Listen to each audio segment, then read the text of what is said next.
سكوت الجمهور لحد اخر شهر 12. يعني انا اشتركت في المجموعه دي في شهر 7 اللي فات وطرحت التصويت، فكنت محافظ انا على المركز الاول يمكن لحد اخر مسابقه باسبوع او حاجه زي كده. طبعا انا شغلت في مؤتمر في مصر فسبت المجموعه، سبت يعني التصويت.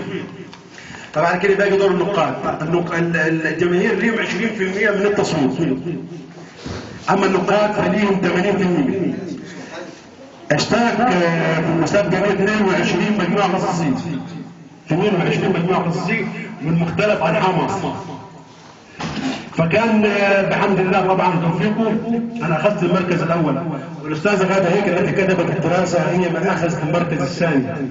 واستغرب الناس كثيرا عن التفاهم الذي كان بيننا في المسابقه، مع اننا كنا متنافسين على المركز الاول، ولكنني اعطيتها صوتي وهي عملت دراسه للقصه.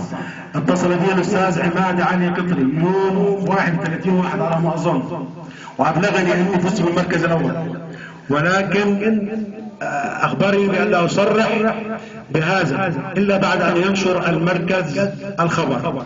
وهذا كل ما كان من قصص ابا صور الحسن. بالنسبه للشيخ محمد